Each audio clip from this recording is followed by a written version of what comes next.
Et on va terminer cette émission spéciale à la Foire du Livre avec trois romancières belges dans trois maisons d'édition belges. C'est un privilège de vous recevoir toutes les trois. On va commencer à présenter Christiane Moreau. Vous êtes l'écrivaine de Au vent déraisonnable chez Empage Édition, qui est une maison verviétoise. On dit en page. En page, alors bon. Bah oui, on met en page. Voilà. C'est logique.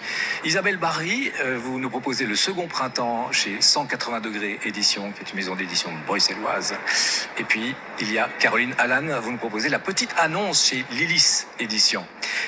Christiane Moreau, on va commencer avec vous. Vous savez pourquoi ? Parce qu'en fait, toutes les trois, vous avez choisi de camper un âge de la vie.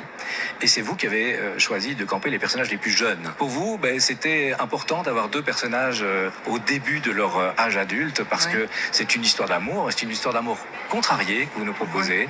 Deux personnages qui sont surtout ancrés dans une région. Ce sont les cantons de l'Est, en Belgique, et on est dans cette période juste après la guerre. On le sait très bien, il y a eu des gens qui ont été engagés malgré eux dans la Wehrmacht, puisque les cantons de l'Est ont été incorporés au Reich dès 1939, mais il y en a d'autres qui n'ont pas été incorporés de force, qui ont été des sympathisants. Et vous aviez envie de jouer avec tout ça pour raconter l'histoire de cette région. Oui. En fait, je voulais écrire une histoire d'amour, mais une histoire d'amour qui est contrariée par la guerre. Finalement, je me suis fort intéressée à l'histoire et c'était vraiment complexe, cette région qui a été annexée pendant la guerre par Hitler. Et les habitants étaient vraiment divisés, déchirés. Les pro-belges et les pro-allemands, si je peux dire.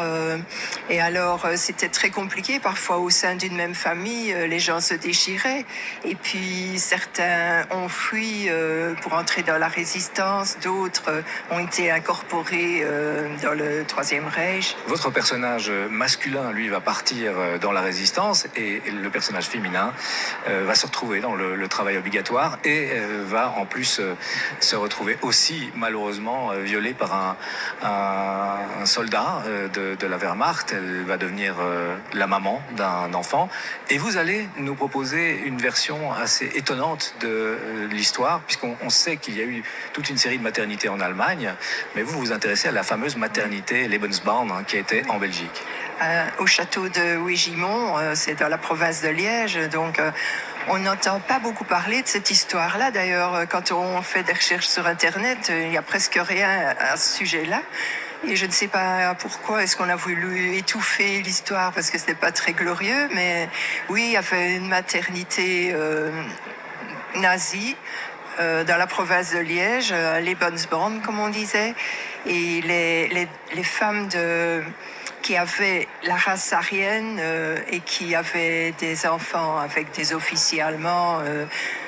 On prenait ces enfants-là pour faire la relève de la race aryenne. Ça vous a permis, cette histoire, de dézoomer sur toute cette région et de montrer ce qui s'est passé après, à quel point la fameuse communautarisation de la Belgique et la fameuse séparation des trois communautés linguistiques, elle résulte de cette période aussi, pour la partie germanophone. Oui, après la guerre, cette communauté germanophone avait bien du mal à s'exprimer dans sa culture, dans sa langue. Ils étaient très mal vus, mais ils culpabilisaient aussi, ils ne savaient pas si on allait les accepter ou continuer à les regarder comme des traîtres. Et finalement, dans les années 70, ils ont réussi à créer leur communauté eux aussi.